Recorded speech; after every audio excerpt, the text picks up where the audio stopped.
공부하시면서 좀 불안하지 않으십니까? 공부하시면서 좀 불안하신다고 하면 복습을 해주셔야 됩니다. 그리고 복습하시는 분들은 불안해할 필요가 없습니다.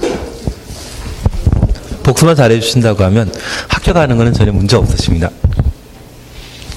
하여튼 복습하는 방법은 다독을 많이 해주시는 게 제일 좋은 공부 방법입니다. 이번 시간 664페이지에 리모델링에 관한 사항을 함께 보십니다. 우리 시험에 반드시 나오는 것이 리모델링이 되게 됩니다. 여기 리모델링은 공동주택의 노화를 억제하거나 그 기능을 향상시키기 위한 대수선, 그리고 건축법이 6월 27일 날 법이 바뀌면서 개축의 개념을 추가하게 되는데, 여기 주택법상의 리모델링도 건축법에 따라갈지는 6월 달 가봐야 합니다. 아직 확정되지 않은 상태이기 때문에 주택법상의 리모델링에 대해서는 개축을 뺀 증축 개념까지를 리모델링이라 하게 됩니다. 여기 대수선은 우리가 기억하시길 벽삼 계단 경관이란 말 기억나시죠? 내력벽, 외벽 마감재료, 다가구 다택의 경계벽, 방화벽, 그리고 3은 기둥보 지붕틀 각각 증설 해체하거나 3개 이상 수선 변경하는 것, 계단, 주계단 등을 증설 해체 수선 변경하는 것, 경관지구라는 말 기억나십니다. 그러한 행위를 공동되게 하는 것. 다만 이러한 대손을 하게 되면 건물 무게는 예전과 달라지지 않습니다. 반면에 증축을 하게 된다면 건물 무게, 하중이 늘어나는 것으로서 이 리모델 사업은 재건축과 달리 20년, 30년 전에 만들어 놓은 아파트의 주요 구조부인 기둥이나 내력벽을 그대로 사용하는 방식입니다. 그러면 이 30년에 만들어 놓은 기둥이 늘어나는 무게를 감당할 수 있는지 확인해야 되는데, 그러한 절차를 안전진단이라 표현하게 됩니다.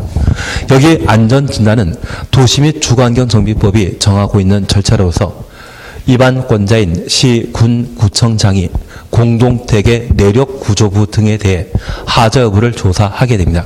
특별히 A, B, C 등급 나오면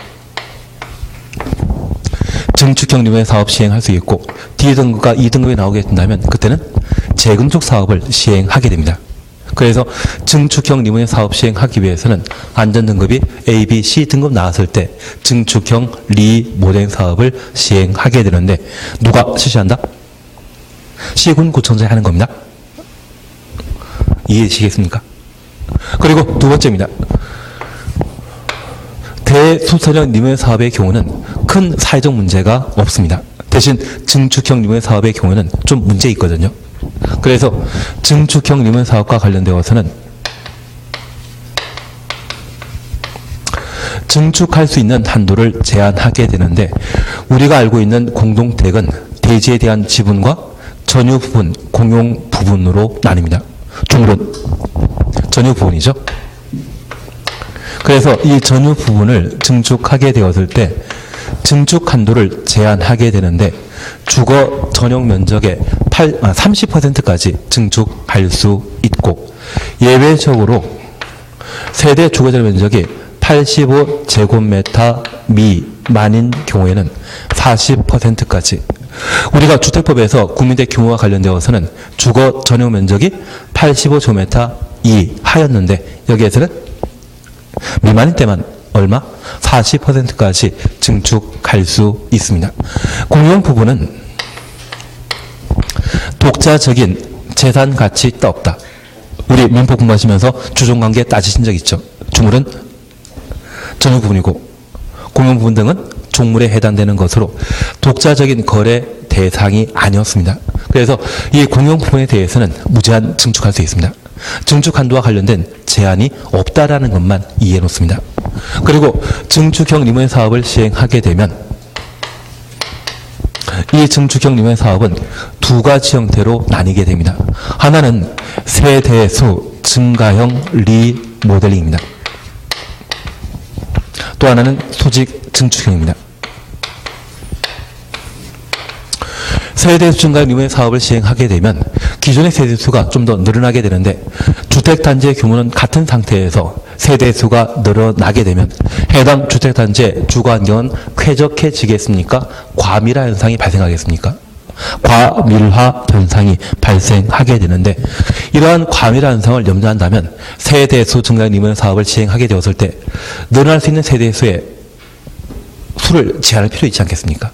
그래서 세대수 증가형 리모델링 사업을 시행하게 되면 기존 공동택의 총 세대수의 15%까지만 세대수 늘릴 수 있습니다.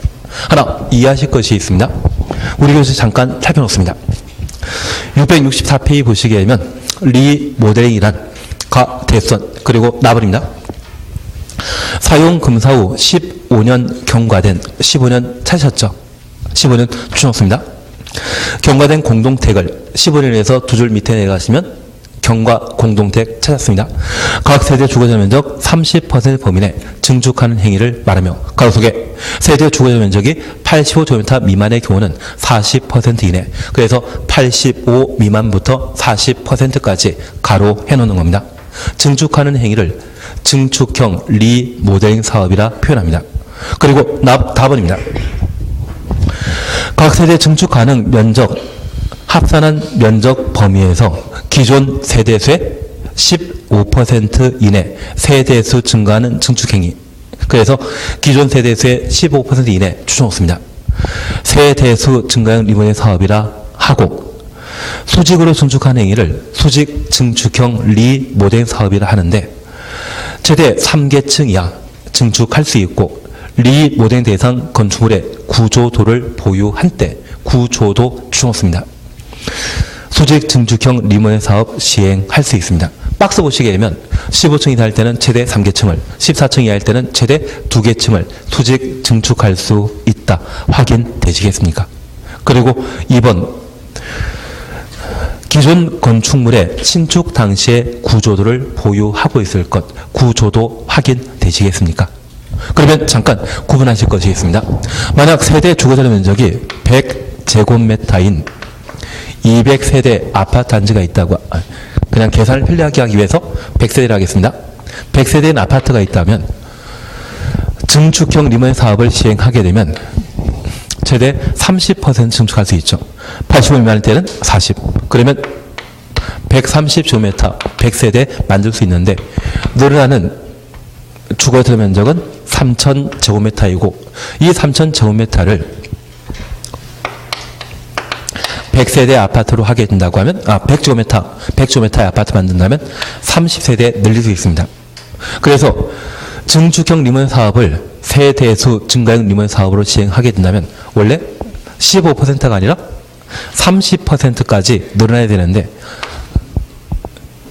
늘릴 수 있는 세대수를 15% 늘린다고 하면 100세대에서 얼마까지? 115세대까지. 원래 130세대까지 늘릴 수 있는데 115세대까지 늘리게 하는 것은 다른 거 없습니다. 과밀화 현상이 심각해질 수 있기 때문에 15%까지만 늘릴 수 있는 겁니다. 취지 이해하시겠습니까? 그래서 과밀화 현상을 방지할 목적으로 세대수 증가형 리모델링 사업을 시행하더라도 기존 세대수의 15%까지만 늘릴 수 있는 겁니다. 그리고 두 번째입니다. 여기 수직 증축형 리모델링 사업은 층수를 달리하는 것으로서 최대 3계층까지 수직 증축할 수 있는데 현재 공동택이 15층 이상이라고 하면 최대 3계층을, 14층 이하라면 최대 2계층을 늘릴 수 있습니다. 다만 이렇게 늘리게 되었을 때 해당 공동택을 20년 또는 30년에 신축했을 때 기둥이나 내력벽 등의 설계 도면을 구조도라 표현합니다. 그러면 이 구조도에는 건물 신축 당시에 얼마 정도의 무게를 견딜 수 있는지 상세하게 설명되어 있는데 이 구조도를 확인함으로써 증축 가능한 층수를 달리 정하겠다는 이야기입니다. 취지 이해하시겠습니까? 이해하신 걸로 알고 있겠습니다. 그러면 이제 우리가 잠깐 이해하실 것이 있습니다. 여기 세대 증가형 리모델링 사업과 관련되어 첫 번째, 늘릴 수 있는 세대수는 얼마까지만? 기존 세대 15%까지. 그러면 이런 과밀화 현상이 예상된다고 하면 우리는 몇 개 더 챙기실 것이 있습니다. 첫 번째 이해하실 것은 이렇게 세대수가 늘어나게 되면 대지에 대한 지분과 공용본에 대한 지분은 종전과 같다? 감소돼야 된다. 예전에 100세대가 대지 지분을 각각 10평씩 가지고 있었는데 이번에 115세대로 다 껴졌다 하면 지분 달라져야 되지 않겠습니까? 그래서 이 세대 증가 이후의 사업에 있어서 가장 큰 문제가 있다면 권리 변동 될 것입니다. 앞으로 세대 증가 이후의 사업을 시행하게 되면 그 지분이 어떻게 바뀔 것인지 미리 계획 잡을 필요가 있는데 그것을 권리 변동 계획이라 표현합니다. 취지 이해시겠습니까? 그리고 두 번째입니다.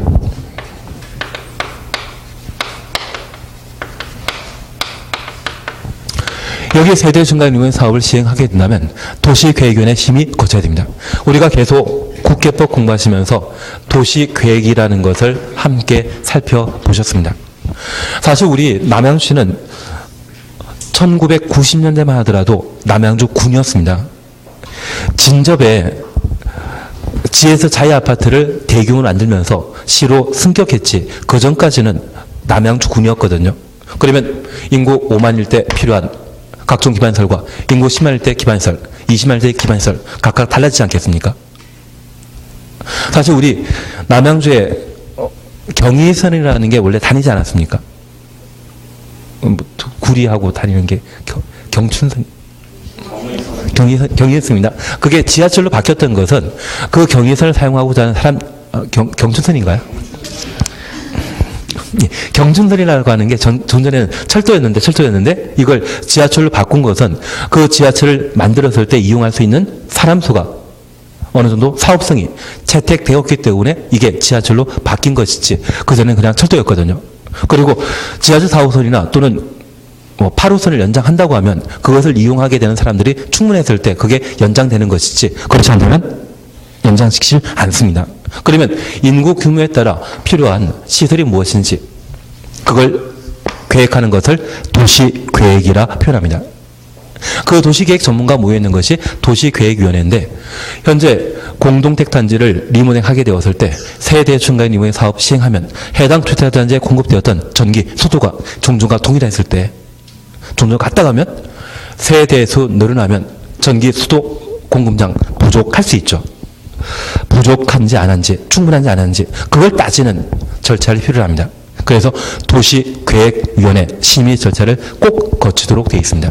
그리고 마지막으로 리모델링 기본 계획이 세대수 증가형 유형 사업과 맞물리는 제도입니다. 여기 리모델링 기본 계획은 세대수 증가형 유형 사업과 관련된 과밀화 현상을 방지하기 위해 수립하는 제도 보석. 세대수 증가 리모델링 사업과 맞물리는 것은 리모델링 기본계획이라는 걸 기억해 주셔야 됩니다. 그리고 마지막으로 수직 증축형 리모델링 사업은 2차 안전진단을 실시합니다. 증축형 리모델링 사업의 경우는 안전진단 실시하도록 되어 있죠. 대수선형의 경우는 한다 안 한다. 무게가 달라지는 게 없기 때문에 대수선형의 경우는 안전진단 필요 없고 증축형 리모델링 사업만 리모델링 인허가 전에 실시하도록 되어 있습니다. 그리고 안전진단 통과하여 리모델링 인허가 받았다고 하면 추가 안전진단을 실시하게 되는데 건물의 층수가 달라지게 되면 무게는 현저하게 늘어나게 되거든요. 그러한 무게를 20년 전에 만들어놓은 아파트의 기둥, 내력벽이 감당할 수 있는지 파악하기 위해 2차 안전진단을 실시하도록 되어 있습니다. 취지는 이해되시겠습니까? 이제 보시면 됩니다. 그러면 이런 리모델링 사업과 관련된 내용들을 우리가 잠깐 이해하셨다고 하면 이제 절차에 관한 사항만 잠깐 살펴놓습니다.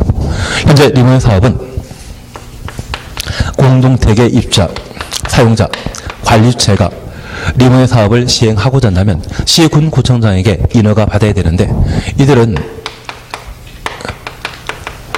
입주자 전원 동의 받아 시군 구청장에게 허가받아 리모델링 사업할 수 있고 이 리모델링 사업을 입주자 대표회의가 시행하게 되면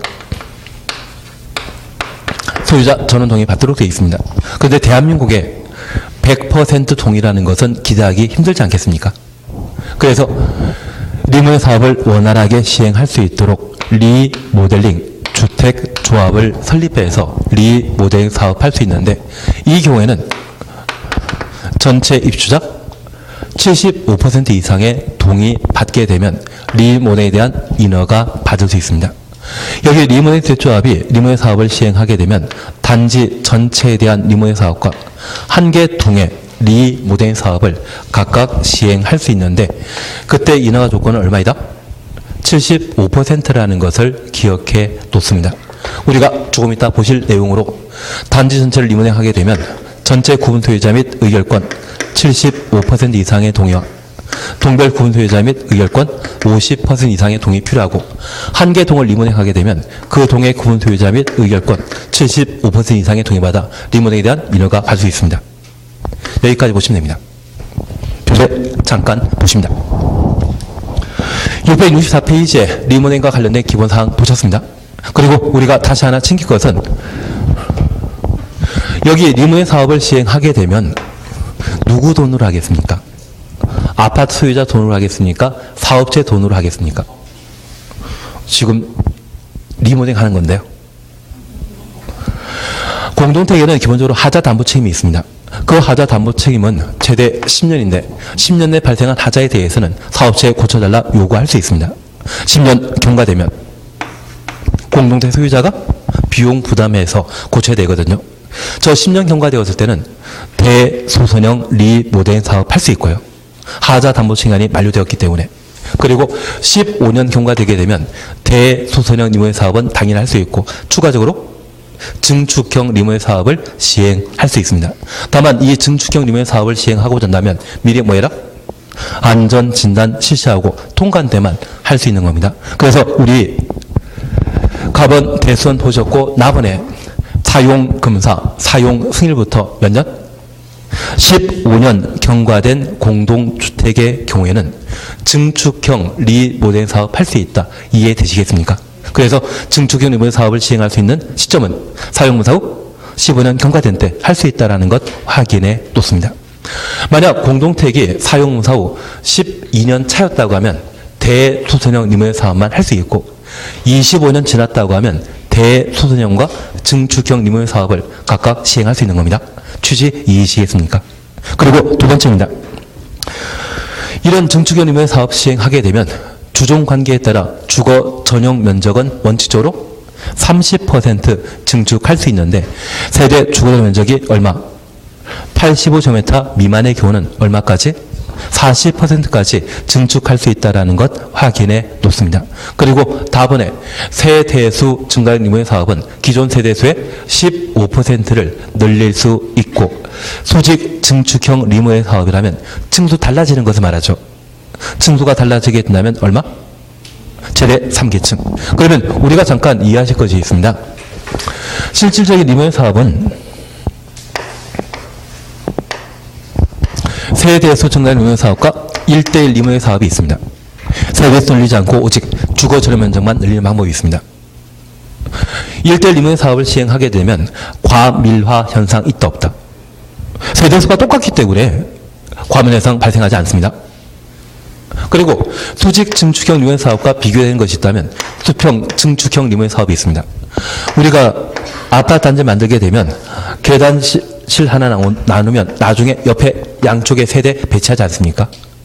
그러면 이러한 계단실이 4개 세대가 한 층에 구성되어 있는데 수평 증축해서 한 라인을 늘림으로써 세대 늘릴 수 있겠죠. 그러면 이런 한 라인 늘어나게 된다면 이 부분을 감당하기 위한 기둥이나 내력벽을 새로 만들므로써 공동택의 안전성을 제고할 수 있는데, 20년 전에 만든 아파트의 기둥, 내력벽을 활용해서 수직으로 3계층을 증축하게 된다면 이 늘어나는 무게를 과거에 만들었던 기둥 등이 감당해야 되거든요. 그러면 이 내력 구조부에 대한 안전성에 관한 문제가 발생할 수 있는 것이 수직 증축형 리모델링 사업입니다. 그래서 수직 증축형 리모델링 사업은 안전성에 문제가 있기 때문에 최대 증축하더라도 몇 계층만? 3계층만. 안전성에 문제가 없다면 3층이 아니라 10층도 더 늘릴 수 있을 겁니다. 안전성에 문제가 있기 때문에 최대 3계층만. 15층이라면, 죄송합니다. 15층 이상이라면 3계층. 14층 이하라면 2계층을 수직 증축하는 이유는 안전성에 관한 문제가 있기 때문에 층수의 제한을 가하게 되는 겁니다. 그래서 그러한 안전성을 제고할 목적으로 수직 증축형 임의 사업의 경우는 뭐한다? 2차 안전잔 실시하는 것이고, 세대수 증가형 임의 사업의 경우는 과밀화 현상 문제가 발생하기 때문에 그를 해소하기 위한 이러한 문제들이 나타나게 됩니다. 권리변동계획과 도시계획위원회 심의, 리모델링 기본계획에 관한 필요성이 등장하게 되는 겁니다. 취지는 이해하시겠습니까? 하여튼 공법은 한번 취지만 이해하신다면 나머지는 뻔히 시험에 나올 게 정해져 있거든요. 민법은 나올 게 많으시죠. 민법은 공법보다 양은 작습니다. 양이 작다 보니까 판례도 시험 문제 나오는 거고, 공법은 양이 많다 보니까 판례 시험이 안 됩니다. 공법에도 판례 있거든요. 판례 내면 다들 과락이 안 나옵니다. 그러니까 예전에 한 8회 이전만 하더라도 공법에도 판례 문제 있었거든요. 예, 안 나오는 쪽으로 저도 알고 있겠습니다. 그냥 다음 편하게 생각해 주십시오. 예, 그리고 우리 이번 리모델링 기본계획 사셨죠? 잠깐 취지만 이해하십니다. 세대수 증가형 리모델링이란 세대수 증가형 추정없습니다. 도시 과밀, 도시 과밀 등을 체계적으로 관리하기 위해 수립하는 계획을 말한다. 그래서 리모델링 기본계획이 연결되는 리모델링 사업은 수직 증축형입니까? 세대수 증가형입니까? 세대수 증가형. 세대 증가형과 관련된 도시 과밀화 현상을 해소할 목적으로 리모델링 기본계획을 수립하게 됩니다. 그리고 우리 좀 건너뛰셔야 됩니다. 이미 저걸 해놓으셨기 때문에 바로 연결해도 상관없을 것 같습니다. 739페이지입니다. 739페이지. 여기는 무조건 시험에 나옵니다.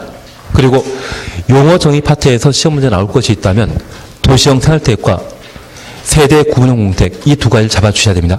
그리고 주택단지와 관련되어서는 우리 28 기억나시죠? 폭 20m 이상 일반 도로와 폭 8m 이상의 예정도로. 천천히 기억하시면 됩니다.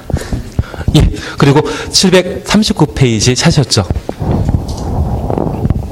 739페이지 보시게 되면 2번 시군구청장의 리모델링 허가 찾았습니까?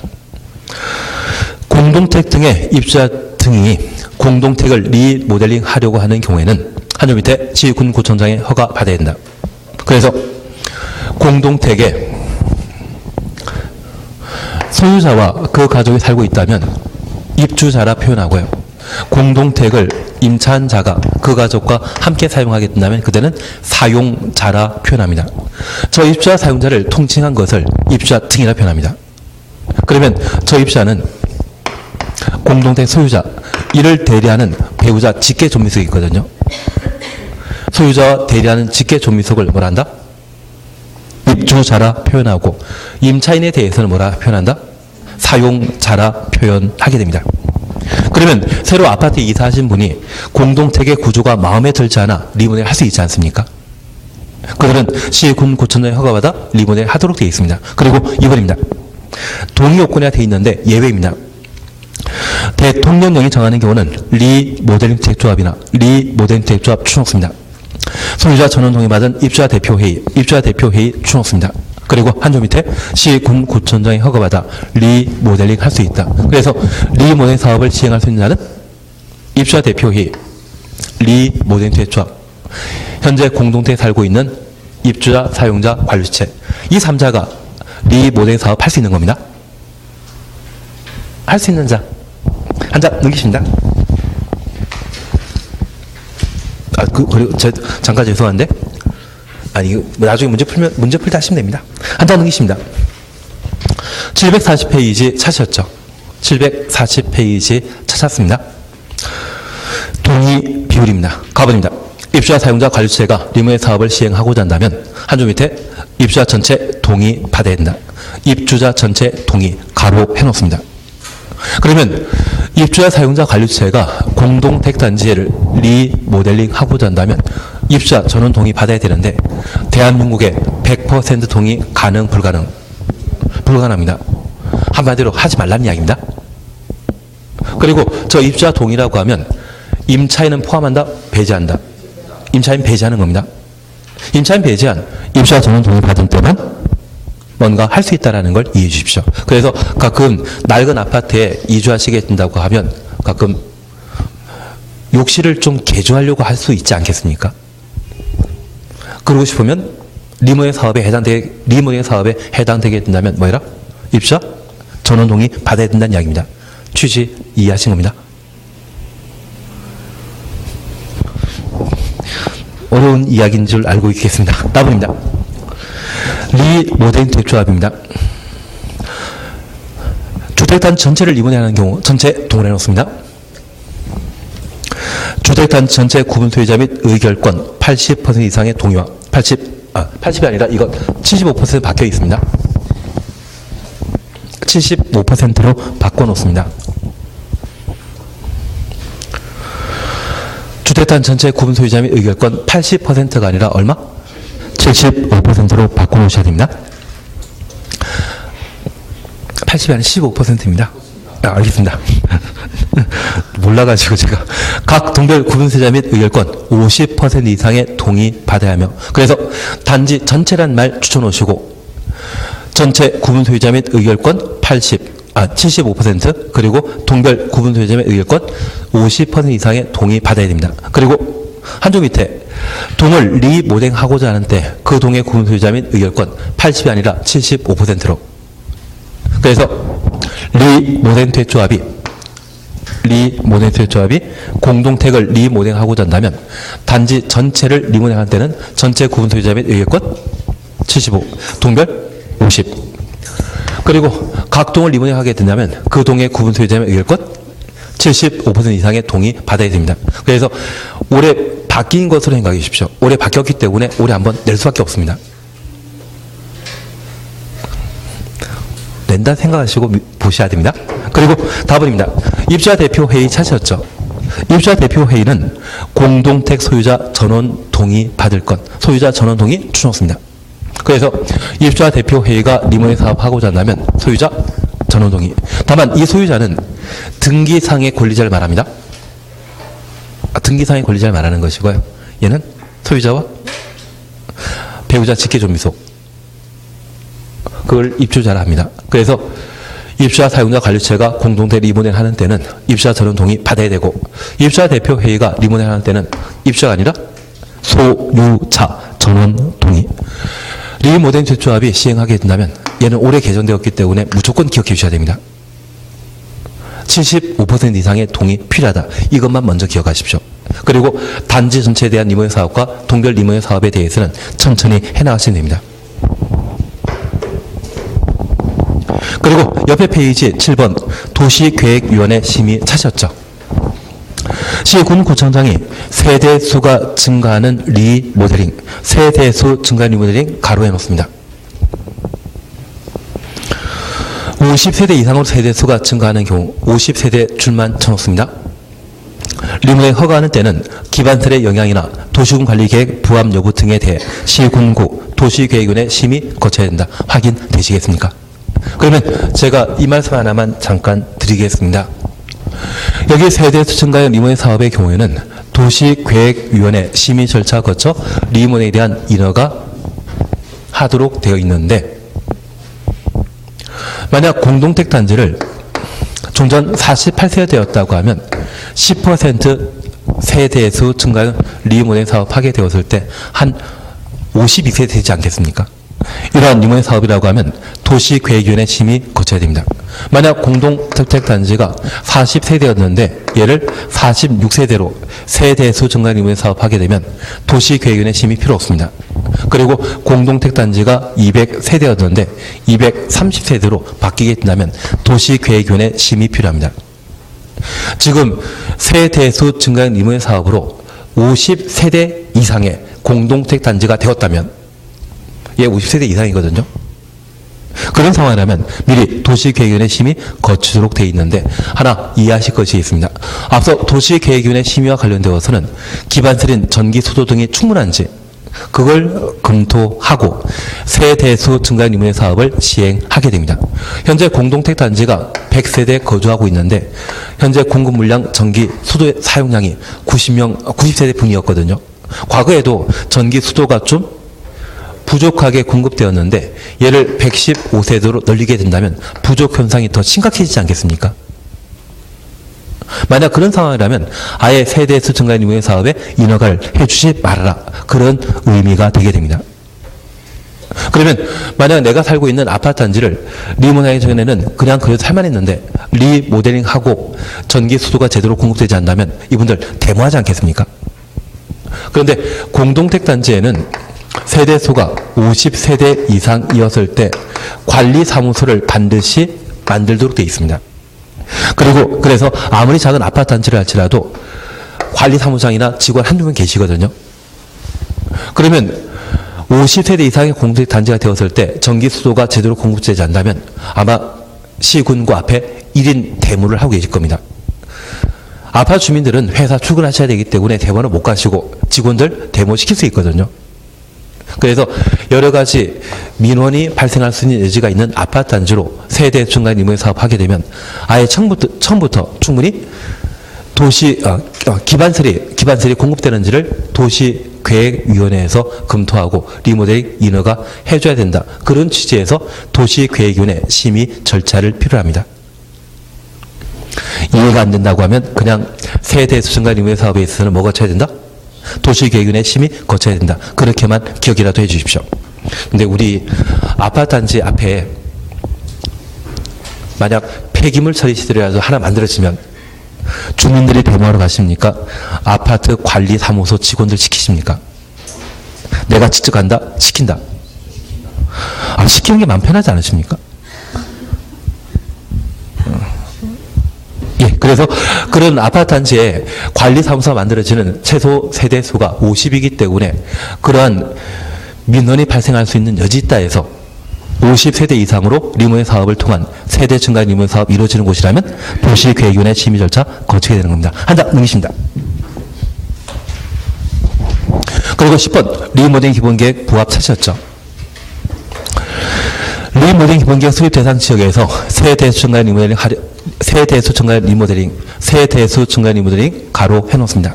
허가하려는 시군구청장은 기본계획에 부합하는 범위에서 허가해야 한다. 그래서 리모델링 기본계획은 수직 증축형과 관계되어 있습니까? 세대수 증가형과 관계되어 있습니까?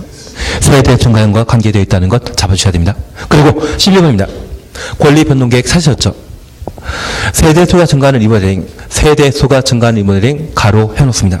기존 대개 권리 변동 등에 관한 계획, 권리 변동 계획 수립하여 사업계획 승인 또는 행위허가 받아야 된다. 그래서 권리 변동 계획도 수직 증축형이 아닌 세대수 증가형과 관계된 제도라고 구분하셔야 됩니다. 3번 특례 대해서는 적히십니다. 그리고 4번 증축형 리모델링 안전진단 찾으셨죠? 그리고 양가로 1번입니다. 1차 안전진단이라는 말 찾으셨는데 증축하는 리모델링 하려는 자는 시군구청장에게 안전단 요청하여야 하며 요청받은 시군구청장은 안전단 실시해야 한다. 그래서 리모델링 사업과 관련되어 대수선형의 경우에는 안전진단 있다 없다. 대수선형 리모델링 사업은 안전진단 한다 안 한다? 안 합니다. 증축형 리모델링 사업의 경우에만 리모델링 인허가 전에 안전진단 실시하게 됩니다. 취지 이해하시겠습니까? 그리고 두 번째입니다. 한 장 넘기십니다.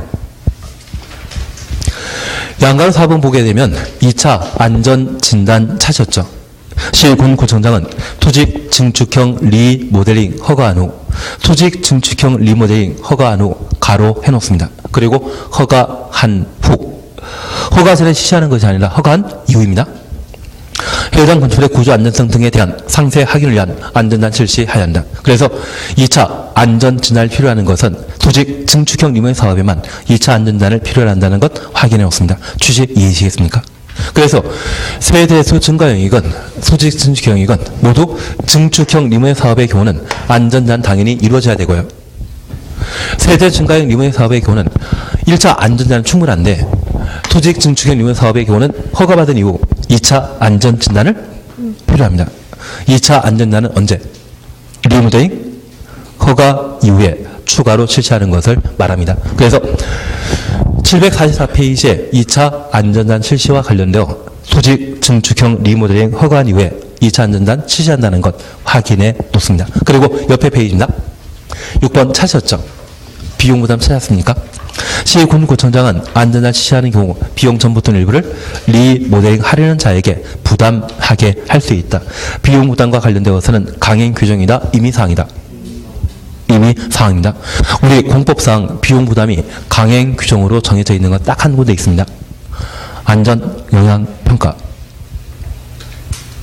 의뢰한 자에게 부담한다. 앞서 잠깐 체크하신 건 있으신데요. 예, 비용 부담 강행 규정은 딱 하나입니다. 공법에서 비용 부담은 딱 하나만 강행 규정인데 건축법상 초고층 건축물 등에 대한 안전영향평가라고 하면 그때는 의뢰한 자에게 비용 부담한다. 의뢰한 자가 비용 부담한다. 그때는 강행 규정이고 나머지는 부담하게 할 수 있다. 임의사항이라는 것 구분하셔야 됩니다. 한 장 넘기십니다. 746페이지에 리모델링 기본계획 찾았습니까? 리모델링 기본계획 찾았습니다. 양가로 2번입니다. 특별시장, 광역시장, 대도시 찾으셨죠? 746페이지. 특별시장, 광역시장, 대도시장은 리모델링 기본계획을 10년 단위로 수립하여야 한다. 10년 단위 추정습니다. 여기 10년 단위란 말 나오게 되면 5년마다 타당성 검토가 당연히 나와야 됩니다. 그리고 옆에 페이지에 박스를 보십니다. 1번, 2번 그냥 지나가시고 3번 찾았습니다. 리모델링 대상 공백 현황 및 세대수 증가형 리모델링 수요 예측. 세대수 증가형 리모델링 가로 해놓습니다. 그리고 4번입니다. 세대수 증가에 따른 기반설의 영향 검토. 수직 증축형과 관계되겠습니까? 세대수 증가형과 관계되어 있겠습니까? 세대수 증가형과. 그래서 3사를 보시면서 리모델링 기본계획은 세대수 증가형 리모델 사업과 관련된 계획 제도라는 것 확인해 주십니다. 그리고 한 장 넘기시니 5년마다 타당성 748페이지 밑에서 두 번째 줄 보시게 되면 양가로 2번 찾으셨죠? 특별시장, 광역시장, 대도시장은 몇 년마다? 5년마다 리모델링 기본계획에 대한 타당성 여부를 검토하고 결과를 기본계획에 반영하여야 한다. 되시겠습니까? 그리고 한 장 넘기십니다. 751페이지에 토지임대부 분양주택 찾으셨죠? 751페이지. 얘만 보고 오늘 끝내십니다. 좋아하는 표정은 아니시지만 얘만 보고 끝내십니다. 751페이지 보시게 되면 토지임대부 분양주택과 관련되어 임대차 기간은 몇 년? 40년을 한다. 하나 이해하실 것이 있습니다. 여기 토지임대부 분양주택은 예전에 MB정권 때 반값 아파트 정책을 채택하고 시행한 적이 있습니다. 그 MB정권 때 아파트를 건설하게 되면 토지 소유는 아파트 건설을 공부했던 사업자가 계속 가지고 건물에 대해서만 소유자가 분양받는 것이 토지임대부 분양주택이거든요. 그런데 저 MB정권 때 아파트에 대한 재건축이 40년 지나야만 재건축할 수 있었습니다.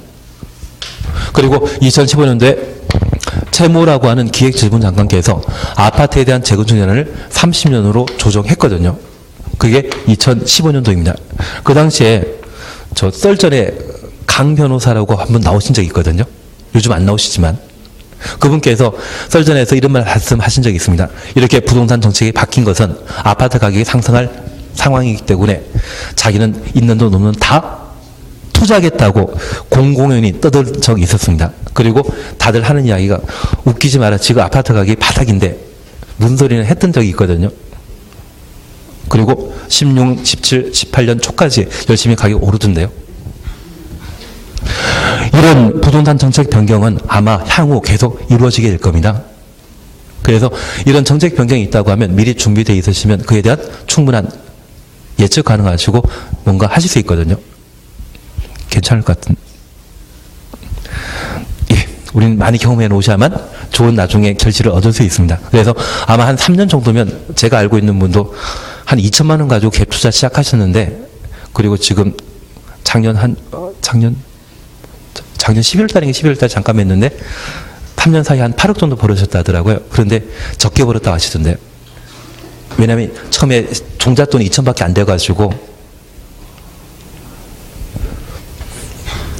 뭐 적게 벌었다고 하니까 저도 할 말이 없고, 그냥 나중에 이게 상황만 잘 타시게 된다고 하면 좀 달라집니다. 그리고 저번에 TV에 나왔던 분도 계시는데, 어떤 분은 한 분이 아파트 400채를 가지고 있다고 합니다.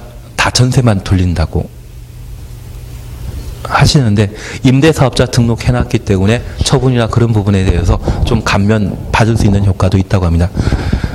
가끔 나중에 한 2, 3년 정도 지나시게 되면 지방에 매매 가격이 1억이면 전세 가격이 1억 1,000만 원짜리가 아파트가 있을 수 있습니다. 근데 있거든요. 돈 한 푼 안 들이고 아파트 취득은 자유로울 것 같은데. 빨리 끝내는 걸 목표로 하고 있습니다. 그러면 제가 이제 말씀드릴 것은, 좀 전에 재건축과 관련된 연한이 MB정권 때 채무 장관이 임명되기 전까지만 하더라도 40년이었거든요. 이걸 2015년도에 30년으로 규제를 완화시킨 적이 있습니다. 그러면 토지임대부 분양주택의 경우는 MB 때 만들어진 제도로서 토지 사용권에 대해서는 계속 몇 년으로? 40년으로. 그래서 우리가 알고 있는 지상권, 견관 건축물을 소유할 목적으로 지상권 설정하게 되면 최단 존속기간은 30년이지 않습니까? 재건축과 맞물리기 때문에 토지 임대부 분양주택의 토지 사용기간은 몇 년을 한다? 30년이 아니라 이때만큼은 40년 한다. 취지 이해시겠습니까? 이게 신기한 것이기 때문에 얘가 시험거리가 되게 됩니다. 그리고 두 번째입니다. 이 경우 토지 임대부 분양주택의 소유자 75% 이상이 계약갱신 요청한 경우 40년 범위 내 이를 갱신할 수 있다. 그런데 우리가 하나 이해하실 것이 있습니다. 임대인과 임차인 사이에 갑을 관계 따지게 되면 임차인이 어딥니다. 대신 이것만큼은 토지 임대부 분양주택의 주택 소유자를 보호할 목적으로 얼마? 임차인 75%가 요청하게 되면, 동의해서 요청하게 되면 자기 원하는 대로 계약갱신을 할 수 있다는 이야기죠. 이를 보호하기 위한 배려 제도라는 것을 이해해 주십시오. 이 두 가지가 제일 중요한 내용이고, 나머지는 필요 없는 이야기입니다. 나머지는 논리대로 따라가시면 충분히 해나가실 수 있거든요. 그 두 가지만 확인하시면 됩니다. 나머지는 필요 없습니다. 그리고 754페이지에 주택 상환 사채 찾으셨죠? 주택 상환 사채 찾으셨죠? 이쪽은 딱 4개 질문만 보십니다. 우선 동그라미 1번입니다. 발행권자 찾았습니까? 한국토지주택공사와 등록사업자는 주택으로 상환하는 사채 발행할 수 있다. 사채 발행할 수 있는 자는 누구? 주택공사와 등록사업자라는 것 확인해 놓습니다. 그리고 우리 공법에서 상환이란 말 쓰게 되면 무조건 기명증권입니다. 상환이란 말 쓰게 되면 무조건 기명증권. 우리가 영화표를 구입하게 되면 그 영화표는 무기명증권이지 않습니까? 어음이라고 하면 기명증권인데 상환자 쓰게 되면 무조건 기명증권으로 이해해 놓습니다. 그래서 양가로 2번 발행 방법으로 동그라미 1번 기명증권입니다. 그리고 옆에 페이지입니다. 옆에 페이지에 동그라미 2번 명의 변경 찾으셨죠? 명의 변경 찾았습니다. 사채권자의 명의 변경 취득자의 성명과 주소를 사채원부에 기록하는 방법이라며, 이제 이거 보십니다. 취득자의 성명을 채권에 기록하지 아니하면 사채 발행자 및 제3자에 대항할 수 없다. 대항 동그라미. 그러면 우리가 잠깐 이해하실 것은 주택상환사채는 기명증권입니다. 내 이름 석자가 채권에 기재되어야만 내 권리 주장할 수 있죠. 주택상환사채 성격은 무엇이다? 기명증권이기 때문에 대항이라고 하는 것은 권리 주장으로 민법에서 공부하지 않으셨습니까? 채권 가진 자가 자신의 권리를 주장하고자 한다면 사채 성명 기재한 때 권리 주장할 수 있다. 이해되시겠습니까? 예, 빨리 하도록 하겠습니다. 그리고 이제 마지막으로 양가 3번 상환기간 찾으셨죠? 상환기간 찾으셨죠? 여기 상환기간 관련되어 3년 초과할 수 없다라는 말 확인하십니다. 아니, 754페이지입니다. 754페이지 양가로 3번 상환기간 찾았습니까? 상환기간은 몇 년 초과할 수 없다? 3년 초과할 수 없다. 그리고 마지막으로 우리 보실 것이 옆에 페이지의 주택상사채 효력입니다. 등록사업자의 등록이 말소된 경우 등록사업자가 발행한 사채 효력에 영향 미치지 아니한다. 등록사업자의 등록이 말소되더라도 상환사채는 계속 유효하다. 효력 있다는 이야기입니다. 다만 우리 옆에 페이지 754페이지 발행 요건 찾았습니까? 네. 그리고 동그라미 2번 발행 요건에 기억 보시게 되면 등록사업자는 금융기관 주택도시보증공사에 보증받은 경우 주택상환사채 발행할 수 있다.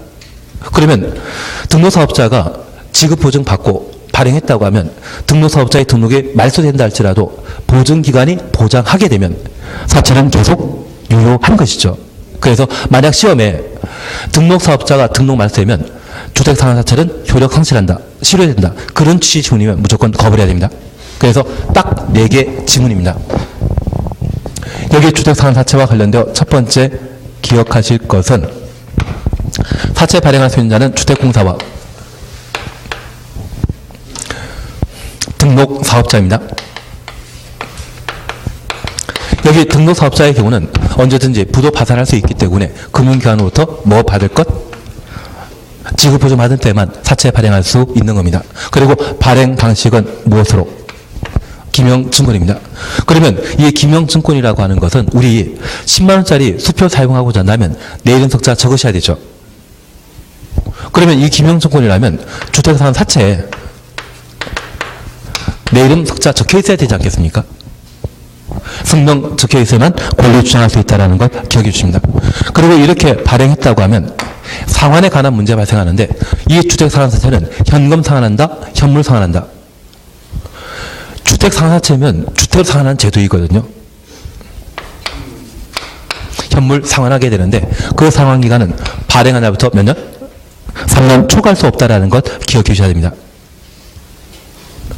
그리고 마지막으로 등록사업자 등록 말소하더라도 보증되어 있기 때문에 효력 상실한다, 유지된다. 유지된다. 그래서 4개 지문 보시는 게 이 주택상환사채와 관련되어서는 우리 시험에 나오는 필수 지문이 되게 됩니다. 취지는 이해되시겠습니까? 빨리 집에 가시고 하시는 마음 알고 있습니다. 하여튼 이렇게 해주시고 다음 주에 제가 주택법 절차에 관한 사항을 해나가야 할 겁니다. 다음 주가 4월 30일이지 않습니까? 다음 주에 보십니다. 책 들고 오셔야 됩니다. 예, 오늘 여기까지 하겠습니다. 수고하셨습니다.